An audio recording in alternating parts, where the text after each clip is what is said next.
Daily Wire keeps putting up these videos that are kind of taking jabs at education. The last one that we talked about was about colleges and the cancellation of college culture and people going to college. This one is about how the teachers are afraid that you'll hear them brainwashing your kids.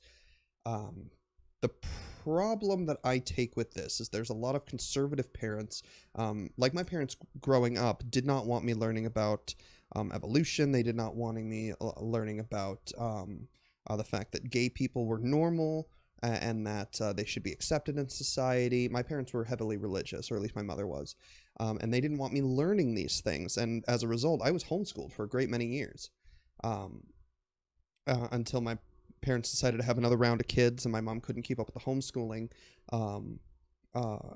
So in middle school, I got put into public school and I started learning about these things. Now, I think what this guy's going to touch on is probably about how schools are just Marxist indoctrination camps and how they're teaching your kids to be communists or some bullshit like that. But let's take a look and see what he has to say, and let's tear apart his ideas. In one of the creepiest yet most revealing Twitter threads ever to be posted on the platform, I think, a teacher recently fretted out loud that virtual classes might allow parents to hear him brainwashing their kids. And he's very afraid of that. Matthew R. Kay, an educator and author of a book called How to Lead Meaningful Race Conversations in the Classroom, worried that, quote, conservative parents would be able to interfere with the, quote, messy work of indoctrinating children into critical race theory, gender theory, and other left-wing dogmas. Here's the entire thread. So at-home schooling would give parents the ability to hear their children being taught different ideas than the ones that they wanted to shove down their throats. The idea of gender theory and the other things that he mentioned, they're not these radical ideologies. These are just, ideas and theories that are backed up by medical science. There are a lot of conservative parents in especially in the South, but in America as a whole, that disagree with the idea that gender is a social construct and that gender and sex are different, things like that. And teaching children facts could be seen as brainwashing when the parents refuse to engage with reality because they disagree with it on a fundamental level. That's what teachers would be concerned about, because nowadays, and when I was growing up, if your child wasn't doing well in school, if they were being taught something that you didn't think was 100% accurate, parents more often than not would go and take it up with the teacher themselves and ask the teacher what they were doing wrong and ask the teacher to address the problem rather than examining either what their child was doing that or wasn't doing that was leading to poor grades, or examining their own ideas about what they thought about be it evolution, gender theory, things like that, that contradict or go against the academic consensus. And I think that's kind of where he's getting at, coming at it from, I don't like my kids being taught things I disagree with. There's a difference between your kids being taught something that you disagree with and brainwashing. But these people have to codify and look at everything they disagree with being taught to children as brainwashing, despite the fact that what they believe is just simply not accurate. It's not backed up by the medical community, by the scientific community, or by society at large. Which has since been set to private, but here's a screenshot of it. It says, so this fall, virtual class discussions will have many potential spectators, parents, siblings, etc., in the same room. We'll never be quite sure who is overhearing the discourse. What does this do for our equity/inclusion work? How much have students depended on the somewhat secure barriers of our physical classrooms to encourage vulnerability? How many of us have installed some version of what happens here stays here to help with this? See, this is something that I don't take issue with anything that this person is saying, because a lot of students feel more comfortable, which is a sad reality, more comfortable talking to their talking to their teachers and their school administrators than they do talking to their own parents, because their teachers and school administrators, they can't beat them. And a lot of parents, if your kid disagrees with you will resort to physical violence or emotional abuse, psychological abuse, things like that. Whereas teachers, one, they can't do that, and more poignantly, teachers won't do that because they actually value the children and don't believe that they need to be subservient to them, whereas parents do. Everything that he's saying here is perfectly valid. What happens here stays here is a good policy to have, because if your kid is, let's just say hypothetically, your child is trans, one of your students is trans, but their parents are either deeply religious or deeply conservative and disagree with transgender people and have very harmful views about it. If they were to tell their parents, they could be subject to a lot of different forms of abuse.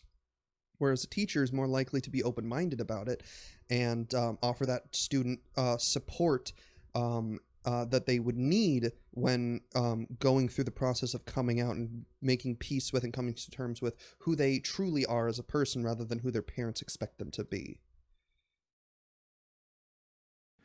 While conversations about race are in my wheelhouse and remain a concern in this no-walls environment, I am most intrigued by the damage that helicopter/snowplow parents can do in the host conversations about gender. Honest, not host. Come on, this is high production value. Take another take. Come on. /sexuality. And while, quote, conservative parents are my chief concern, I know that the damage can come from the left too. If we are engaged in the messy work of destabilizing a kid's racism or homophobia or transphobia, how much do we want their classmates' parents piling on? This is a very valid concern. This is absolutely valid. Like I was saying earlier, if there's a child that is either questioning their sexuality, their gender, or even has questions about it, and the teacher gives honest and truthful answers about that are in line with the academic and medical consensus in our country, there are many parents, conservative parents in particular, that disagree with that and will throw a shit fit over it if they hear things coming out of the teacher's mouth that they disagree with. In a traditional classroom setting, the parents aren't there to kind of police what the teacher's allowed to say. These are very valid criticisms and very valid concerns. That's what he had to say. It's important to note that while some teachers responded to Kay's comments with the appropriate level of horror and disgust, many others chimed in to share their own strategies for brainwashing during a pandemic. Apparently, this is something that as a teacher. See, they always have to refer to these kinds of things, these kinds of topics and opinions being shared that are contrary to what the conservative line of thinking. They always have to phrase it as brainwashing, because then it doesn't give any sort of credence to the validity of these ideas. And if it's brainwashing, it can easily be cast aside. This is something that I was taught very heavily when I was forced to go to church as a child. And a lot of people in the church that I went to were very proud to say that they were brainwashed by the teachings of Christ, by the teachings of the church, and took pride in the fact that they, as they said themselves, and I even had a t-shirt, a brainwashed t-shirt, because I was brainwashed away from the worldly views and took solace in the church and what the pastor was teaching us. These kinds of people have to characterize things that they disagree with and things that they find abhorrent, despite the fact that they're medically accurate and scientifically accurate, as brainwashing, so that they can discount them and don't have to engage with reality. It's very frustrating. It's very frustrating that they do this, because it makes reaching these kinds of, and I know this guy is probably beyond help at this point. I mean, he's working for the Daily Wire, but people that think the same way he does, it's very difficult to reach these people and kind of bring them back to reality about these topics, because they've been conditioned by shitheads like this into thinking that any sort of anything concerning the LGBT community, or gender theory, or anything that progressives and people on the left believe is simply brainwashing, and therefore can be easily discarded. I've thought about and have come up with strategies for. One teacher said that she'd also been, quote, thinking about the problem that Kay described, and had decided that she'd ask her students about their preferred pronouns via survey. though she still worries that, quote, caregivers might see it and learn something about their children that they weren't supposed to know, apparently.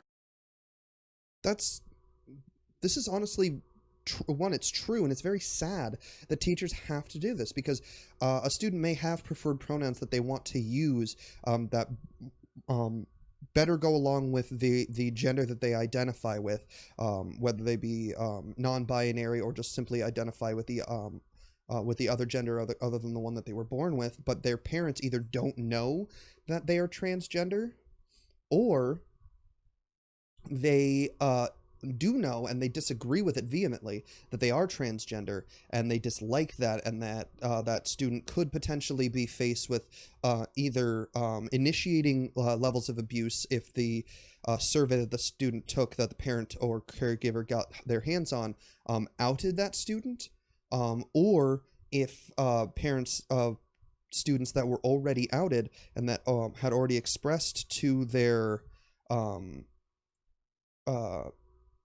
parents or their caregivers, their guardians, whatever, that they were transgender, and if they had already expressed this to them and they disagreed with that, if those parents or caregivers discovered that administrators and teachers at their school were still referring to them by their preferred pronouns, that could cause significant issues and increased abuse for that student. There are a lot of problems that could come from these at-home schooling environments, despite the fact that I don't think it would be safe to send students to a brick-and-mortar school at this point.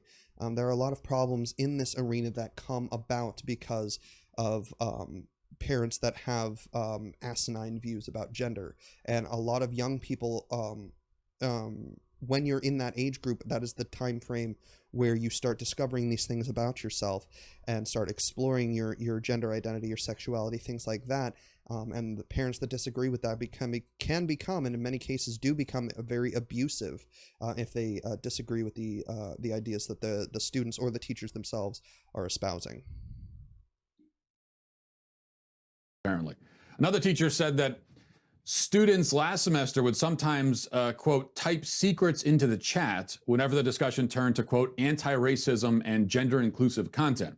Another complained that a white parent, she made sure to specify white, in her district recorded a Zoom class and then, quote, filed a complaint against the teacher for an anti-racist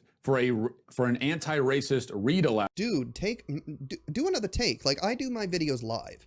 I may in the future move to more heavily edited content, but at the moment I do my videos live. You are working for the Daily Wire. You have essentially an unlimited budget. You can afford to take to do another take.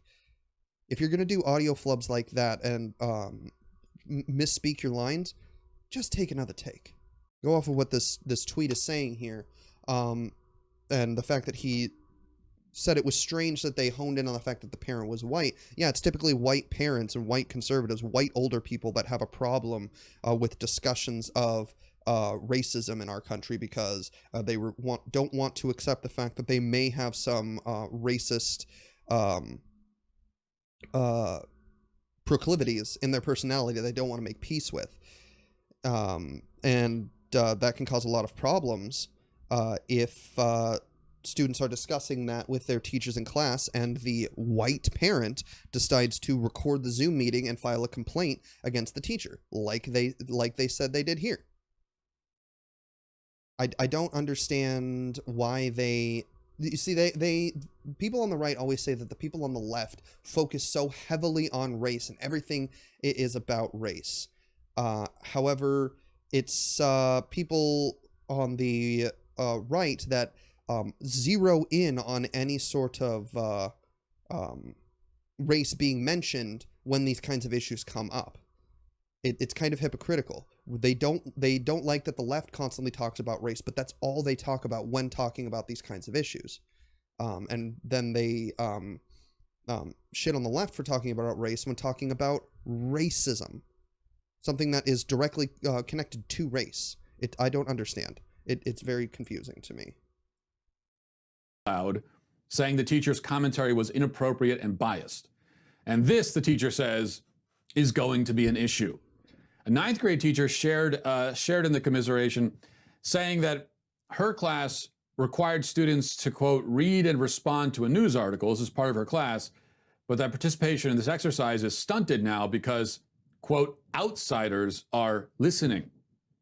The outsiders, to be clear, are the children's parents. And another. Yes, parents being involved in these conversations and having old-fashioned views would cause issues while discussing these kinds of things. That's not inaccurate. Another teacher with pronouns listed in her Twitter handle, so you know what she's up to.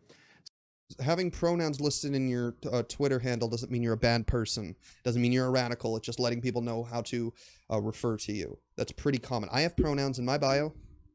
He, him. Like, yeah, I'm cis, but I still have my pronouns listed in my bio. That's not an uncommon thing in 2020. Said that she plans to use the chat function more than voice lectures because she wants children to, quote, share that information with her in a, quote, parentless way.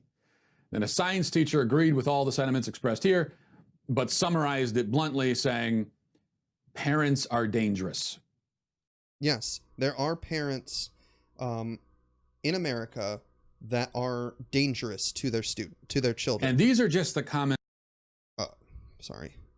There are parents in this country that are dangerous to their children should they come in contact with ideas that they disagree with, or being presented with the idea that their children have ideas that they disagree with. It is dangerous for them, and it is not unreasonable for that previous teacher in that previous tweet that they showed to utilize functions that can't just be heard by a parent sitting in a chair off camera without a direct view of the screen. It's perfectly reasonable.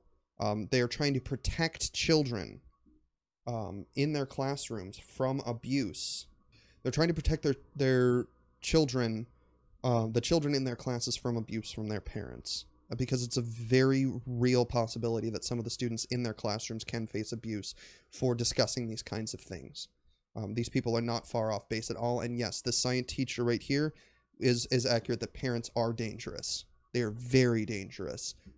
Not all parents, not every parent that has a child in these classrooms could be dangerous, but there are a lot that are, especially when discussing these kinds of issues. That were captured in screenshots before the tweets were all made private. Presumably, there is more where this came from. A lot more. You're making assumptions. I think several points should be made here in response.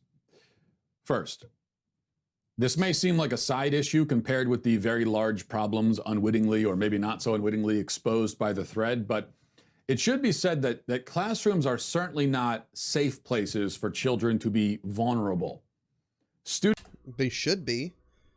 Most of the teachers in my high school were very accepting of all students' lifestyles and were very supportive of LGBTQ students in their classrooms, especially when they knew that their parents had negative views about it or weren't supportive at all. These should be safe spaces for students to give their opinions, for them to talk about their issues and things like that without fear of judgment. It should be. Students may say and do things when they're with their peers in school that they wouldn't say and do at home, but only a fool who doesn't understand the first thing about child psychology and the effects of peer pressure would assume that the child's at-school version of himself is the most authentic, much less the most healthy. Honestly, it probably is, especially students in these kinds of environments where they can't be themselves at home. Those students probably are their most authentic self when they're at school. A lot of my friends in high school said that during summers they couldn't wait to go back to school so they could get away from their parents. And a lot of those students were more liberal-leaning in their views, and their parents were incredibly conservative just because they were old. And they couldn't wait to get away from them. They couldn't wait to go back to school so that they could feel safe being who they truly were. This is just patently wrong. The pressure to conform to the values and opinions of your peers in the classroom is immense and overwhelming and often suffocating for these kids. Is this a peer pressure argument? Peer pressure sure is a real thing, but that's more related to being at a party and being pressured to drink when you don't want to, not not being gay because your classmates don't want you to be, not being trans because your classmates don't want you to be. That does happen, but that is an incredibly unhealthy thing that does occur, especially for trans people in America, especially in the South, where there are trans students that stay in the closet and don't live as they truly are because their parents and their peers would subject them to abuse. Just for simply being who they are. But their teachers definitely should not be perpetuating that, and their teachers should offer them a safe space to be who they are and express their views without fear of judgment, the way their parents would. The reason why rejection and alienation by peers has contributed to a true epidemic of suicide among young people. Suicide is skyrocketing among young people. And in fact, the very same people who extol the classroom as a safe place for vulnerability will also tell us on different days and in different contexts that bullying is a major problem at school for today's youth. It is. Bullying is a massive problem, but that's because kids are shitty. Teachers shouldn't be. Kids are shitheads to one another. I was bullied when I was in school, no surprise. But the teachers did not do that. That was only the students. Children appear to be shitty to them, but the teachers should create a safe space for them to express themselves and hold their opinions openly without the teachers coming after them the way that their parents would. And that's what the issue that these teachers are talking about is. These teachers are afraid that if they try to offer those students that kind of safe environment to express themselves and to be who they are, that the parents of those students could be overhearing and either get the teachers in trouble with the district, or even worse, subject that student to abuse. And that's what they're talking about. They're not talking about Johnny in the lunchroom being an asshole to Jeremy. That's not what this issue is about. You're shifting, you're pivoting and trying to shift this to a different topic to try and invalidate the left's the arguments from the left, even though that's not what this argument's about.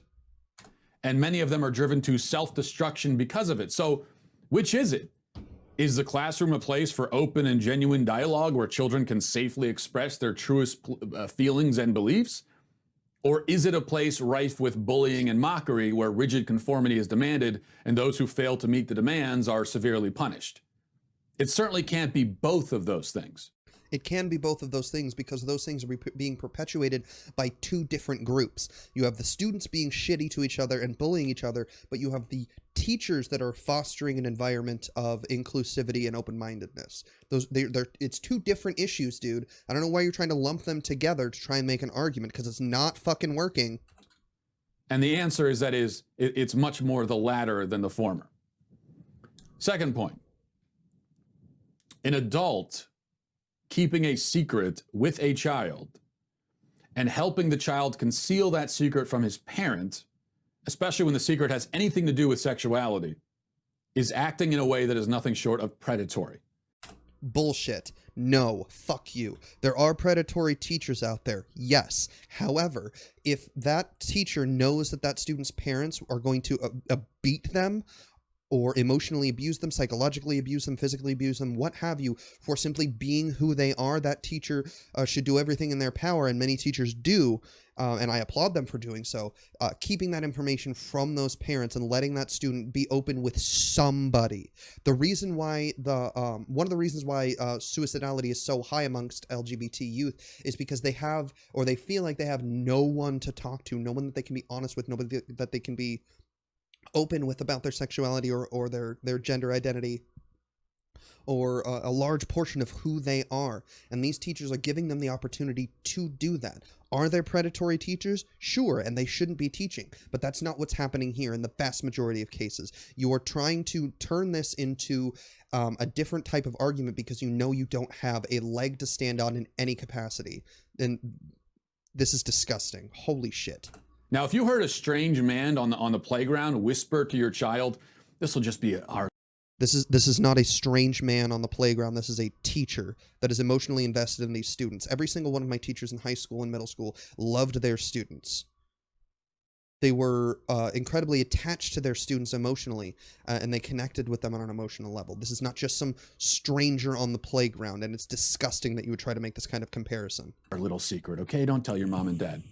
you would assume that the man is some kind of sex offender and respond accordingly. Yes, in that situation, yes, that person could more than likely be a sex offender, a predator. A teacher is not a stranger on a playground. Does this behavior suddenly transform from disturbing to admirable if the strange man is a teacher? No, it doesn't. It's based on the circumstances of the situation, but yes, if the strange person, the strange man, is a teacher that has an emotional connection with their students, in a teacher-student kind of capacity, and allowing that student to be open with who they are, and there is no predatory action going on, there's nothing wrong with it. But this is a sort of license that society has given to teachers on the theory that they cannot do the work of educating unless they have more power over and intimate knowledge of their students than the student's own parents. That's not what this is. This is not a power dynamic thing. This is teachers allowing their students to be open with who they are. And allowing students to be open about who they are, even with them personally, if not in an open classroom environment, with that teacher individually, reduces suicidality and depression rates in that student, if that student happens to be part of a marginalized community, and allows them to blossom into the person that they have the potential to be, rather than having to lock away a massive part of their personality and their identity for fear of retribution. These are completely different concepts and completely different arguments. I can't believe he's trying to equate these two things. Parents do. Which brings us finally to point 3, which is that a public school teacher is not supposed to be, and should not try to be, educator, parent, shaman, spiritual guide, therapist, friend, confidant, and sex counselor all rolled into one. They shouldn't have to be, but the fact that there are so many parents with shitty views in this country and shitty opinions kind of forces them into that role, especially when there isn't any sort of support structure for them at home concerning their sexuality or their gender identity. That does the onus of that does end up falling on teachers, especially since teachers spend in some cases more time with that child than their own parents do. But teachers do get invested in their students because they care about them. And honestly, it seemed to me, some teachers care about their students than that student's parents do, especially when it comes to these kinds of topics.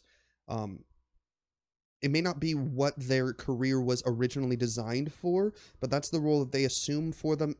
They assume for the betterment of their students and for their students' own personal psychological and emotional health. He is meant to fill only the first role of educator, and only in the subject that he's been assigned to teach, so it's very limited. A child's actual parents can only become to be viewed as dangerous and intrusive and outsiders when teachers begin to view themselves in the school system as the true guardians and conservators of the children that are temporarily in their care. So let's go ahead and take this into a hypothetical. Hypothetically, let's say that you have a student who is trans, and they come from either a religious or incredibly conservative household. And that student has no ability to express their gender identity at home because either when they did, they were attacked and abused for it, or if they did, they would receive the same. They don't have the ability to express themselves and be open about who they are as a person because their parents would abuse them or have abused them for doing so. Who are they going to turn to? I would rather that child go to a teacher, somebody that is in an official position within the society, being an educator.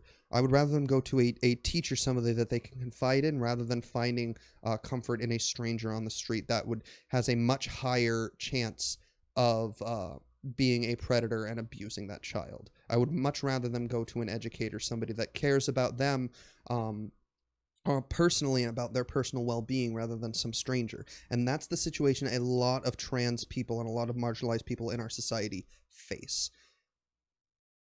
That's why this happens, because there are a lot of parents that are not supportive and are outright abusive about these kinds of topics. And that ultimately is the problem with the modern education system.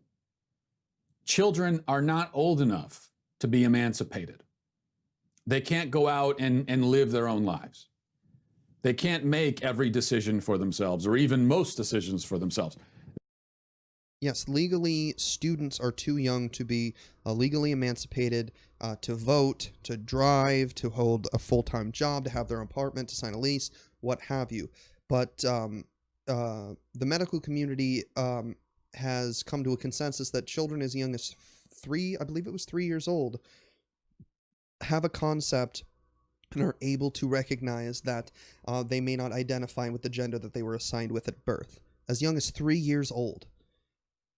So a 12-year-old, 11-year-old, 10-year-old, or even older, a 15-year-old would have an idea about that topic about themselves. And if they don't have a support structure at home, they've got to get it from somewhere. Otherwise, they might end up killing themselves because they feel like they have nowhere to go. Children can make these kinds of decisions about themselves, even if they don't have the legal right to live on their own and sign a lease or what have you. That's the difference between what you're talking about and what the reality of the situation is. They must belong to someone, not to say owned like objects, but cared for and protected like the vulnerable and relatively helpless human beings they are. Yes, and when their parents aren't doing that, somebody's got to, and teachers take it upon themselves to fill that role when that student doesn't have that support structure at home. And that's admirable, if you ask me. The fundamental question is, who do they belong to? Different cultures and different times and places have had different answers to that question. Here in contemporary American society, there are generally two ways of looking at it. Children belong to their parents, or they belong to the school system, which is to say, the government. In one vision, a child is a son or daughter. In the other, the child is a ward of the state. Only one of these visions is healthy, natural, and humanizing. Only one. No. In the situations that I've been talking about, them belonging to the school system, going to their teachers for the emotional support they don't get at home is healthy. It would be wonderful. It would be fantastic if every single child in America had supportive parents that were forward-thinking and progressive with their ideology and their ideas. And if their child came out to them as trans or as gay, they would welcome them with open arms and hang a pride flag or a trans flag on the wall and throw a party for them and be completely supportive of who they are as a person. But unfortunately, that's not the reality we live in, and so they're going to go elsewhere for that support. And I would rather them go to a teacher, a school administrator, somebody that works for the state and has a much lower chance of being predatory in nature, than going to some rando on the internet that is going to offer them support and is ultimately going to be a predator in most situations. I would much rather them go to a teacher because they don't get it at home. In an ideal world, teachers wouldn't have to fill this role because parents would would offer them the support structure they need, but that's not the reality we live in, and the fact that you have to deny reality to paint this as something negative is very telling. Can properly facilitate a child's emotional, mental, intellectual, and spiritual growth. The school system. School systems don't touch on spiritual growth. That's the entire concept behind separation of church and state. Teachers cannot discuss religion in school unless you go to a private school or a religious institution. It doesn't just have a wrong and harmful idea of what education is. It has a wrong and harmful idea of what a child is and what its fundamental role in a child's life is supposed to be. And that is why I will not be sending my kids into the education system's clutches, and neither should you. Okay, so just to kind of go over what we talked about in the video and what he talked about, basically, he believes that parents should be the only person that students confide in, and the fact that students feel the need to go outside of that and keep things from their parents when talking about certain topics such as racism or their sexuality or gender identity is wrong, despite the fact that, as I said before, many students face abuse in many different forms for discussing those kinds of things or revealing to their parents that they may be trans or a member of the LGBT community at large. The fact that happens means that these students are going to gravitate towards teachers, which is better than randoms on the internet. Now, this at the end, he kind of threw in the homeschool your kids way of thinking, which, while I won't say that homeschooling is ultimately bad, it did have negative consequences for me as a person. I was homeschooled from first grade until halfway through 7th grade, so about 6.5 years, and it crippled me socially. Sure, I came out smarter than most and scored higher on standardized tests, but it took me decades after entering the public sphere to truly be able to grasp how to interact with people my own age and how to interact with society at large, because I was so sheltered. And while education is important, being able to connect with other people in a professional environment is infinitely more important in the workforce. You could be the smartest dude working at your company, but if nobody wants to be around you because you don't know how to interact with other people, you're not going to be able to keep that job.